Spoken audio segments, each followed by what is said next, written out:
लोकसभा चुनाव में 3 चरण का मतदान हो चुका है। 13 मई को लोकसभा चुनाव के चौथे चरण में वोटिंग होनी है। ऐसे में कांग्रेस नेता मणिशंकर अय्यर का पाकिस्तान प्रेम फिर झलका है। अय्यर ने भारत को सलाह दी है कि उसको पाकिस्तान की इज्जत करनी चाहिए क्योंकि उसके पास परमाणु बम हैं। अगर हम उनकी इज्जत नहीं करेंगे और बातचीत नहीं करेंगे तो वो भारत के खिलाफ एटम बम का इस्तेमाल करने के बारे में सोचेंगे। अय्यर ने कहा कि भारत को यह नहीं भूलना चाहिए कि पाकिस्तान के पास भी कहूटा में मसल है। अय्यर का यह बयान सोशल मीडिया पर काफी वायरल हो रहा है। यदि आपने उनसे बात की, उनको इज्जत अफजाया, तो तभी जाकर वो अपने बम के बारे में नहीं सोचेंगे। लेकिन आपको उनको ठुकरा दिया और बच्चे जैसे कुट्टी कहते रहे, तो कोई पागल वहां आ जाए, वो बम निकाल ले और फिर क्या होगा। तो हमें समझना चाहिए कि दुनिया का विश्व गुरु बनना हो तो ये जरूरी है दिखाने के लिए कि जितना भी तीव्र हो हमारा समस्या पाकिस्तान के साथ, उसका हल निकालने के लिए हम मेहनत कर रहे हैं। अय्यर के बयान को बीजेपी नेताओं ने अपना राजनीतिक हथियार बना लिया है। पार्टी नेता शहजाद पूनावाला ने कहा है कि कांग्रेस का पाकिस्तान प्रेम थमने का नाम नहीं ले रहा। कांग्रेस का हाथ आतंकवादियों के साथ दिख रहा है, जबकि प्रधानमंत्री मोदी की अगुवाई वाली सरकार ने पाकिस्तान को ऐसा सबक सिखाया है कि वो अंतर्राष्ट्रीय मंचों पर गिड़गिड़ा रहा है।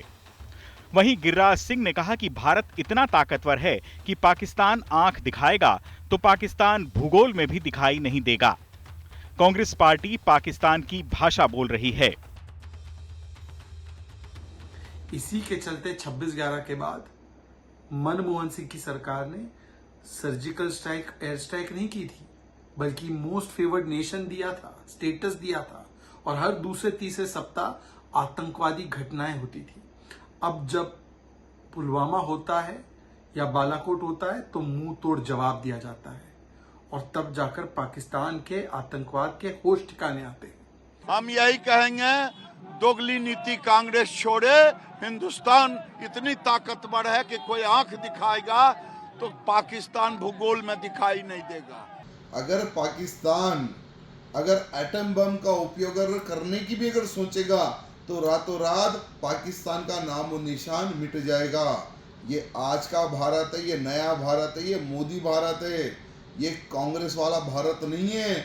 जब भी भारत देश पर हमला होता था कांग्रेस के समय पर, तो सोनिया गांधी, मनमोहन सिंह जी लव लेटर लिखते थे पाकिस्तान को कि भाई जरा ISI को समझाइए, लश्कर तोयबा को समझाइए।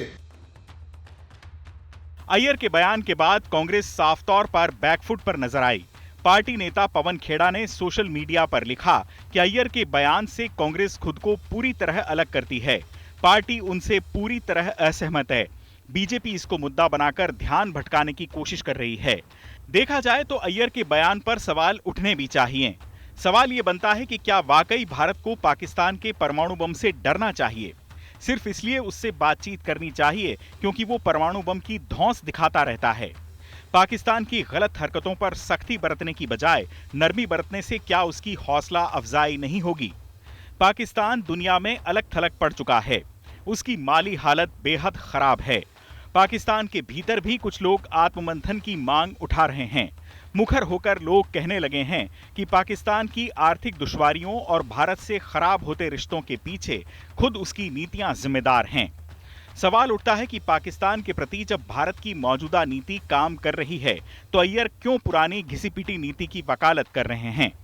भारत ने जब भी पाकिस्तान के साथ दोस्ती का हाथ बढ़ाया, पाकिस्तान ने पीठ में छुरा ही घोंपा है।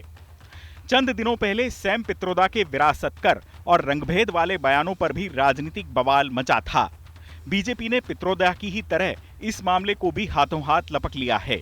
पार्टी के राष्ट्रीय प्रवक्ता प्रेम शुक्ला ने दावा किया कि मुंबई पर हुए आतंकवादी हमले के बाद मनमोहन सरकार ने मुस्लिम वोटों के लिए पाकिस्तान के खिलाफ जवाबी कार्रवाई करने से सेना को रोक दिया था। जाहिर है लोकसभा चुनाव में अय्यर का बयान जल्द ही गरमाएगा और इसकी गूंज चुनावी रैलियों में भी सुनाई देगी। चुनाव आज तक।